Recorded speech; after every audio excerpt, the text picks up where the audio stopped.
Mata upo e tolu se fulu lima. Wa awina Iakopo ele atua I Peteli. Wa fetala I maile atua ia Iakopo. Tula ia. Ina e alua e I Peteli manofo ai. Ma e fai ai le Faitaulanga ile atua na faali ia ante oe. Ina wa e sola ese ia e saulo uso. Ona faiana leo Iakopo ilona ainga ma ilato umasa ia te ia. Tu ese ia o atua ese o lo ia te outou. Ma ia outou wha mama ia te outou. Ma fesui o outou ofu. Ina tātou tu la ia. Ma tātou oa e Peteli. O te whai aile Faitaulanga ile atua. Na tali mai ia te au le asona o popua ai. Sa ia te au foi ile ala na ou ai. Ona latou avanele ia Iakopo latou atua ese umalava sa ia te I latou. Ma latou mama sa io latou talinga. Wana na ai e Iakopo I lalo le aluna I lata ane I se kema. Wa latou ese ai. Sa ia ile matau mai le atua ia ai umana vangavanga ia te I latou. Wa latou le tuli loa I le whanau a Iakopo.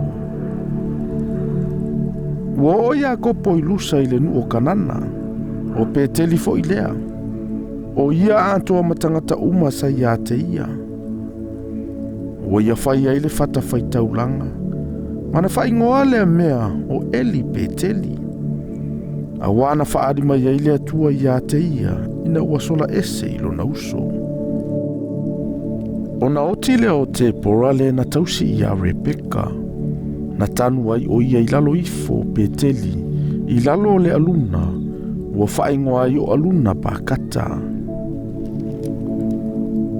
Ua toi whaari mai le atua ia Iakopo ina ua sau mai patana rama, ua whaamanuia fo ia te ia. Ua fetalai mai le atua ia ante ia. O Iakopo lo wingoa. E te leto ingoa ia Iakopo. Au Israelu e te ingoa ai. Wana wha ingoa ia ante ia o Israelu. Ua fetalai mai le atua ia ante ia. O au le atua e o ule malosi umalava. Ia whātua teleina oe, ma ia uruola. O le nuu ma le vau nuu e tutupu mai ai ia ante oe. E whānaua fo I e oe o tupu. O le lau ele na ufo ina atu ia apera amo ma isa ako. O te foa ia tuai ia ante oe. O lau whānau fo I pe ama vai atu oe. O te foa ia tuai le lau ele. Ua fiwa ele atua na ia te ia ai le mea sa fetalai mai ai ia te ia. Ona whaatule Iakopo le whailonga I le mea na fetalai mai ai o ia te ia. O le whailonga maa. Na ia lilingi ifo I ona lunga le taulanga I mea e inu. Ma lilingi I ai le suau. O whaingoa Iakopo le mea na fetalai ai le atua ia te ia. O Peteli. Walu ese o ia nai Peteli. O tali o atu I Efarata. O na whati ngale o Rasela. O whainga talo na whanaunga. O ina whainga talo na whanaunga. O na whaima iaile ia te ia o le na whato sanga le whanaunga. A ua le fefe. A wai ante oe fo ile nei tama. O ina mawai antulo na nganga. A wa ua oti ei o ia. O ia whaingoa ia te ia o penani.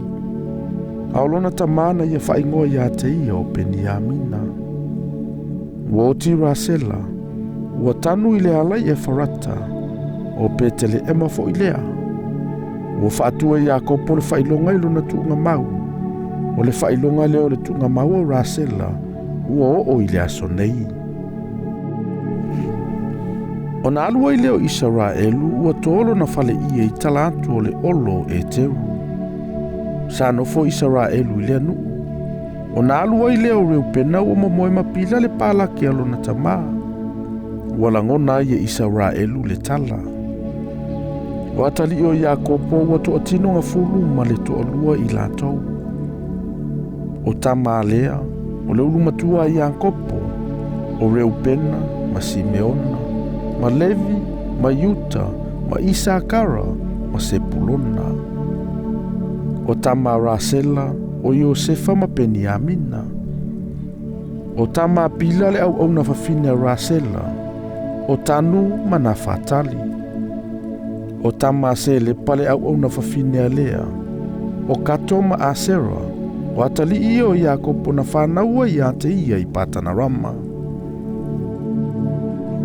Ua o atu Iakopo ia Isaakolo na tamai Mameri i Kiriata Rapa o Heberona lea. Sa au mauai Abrahamo ma Isaako. O aso na olai Isaako, ua se lauta usanga ma le valunga fulu.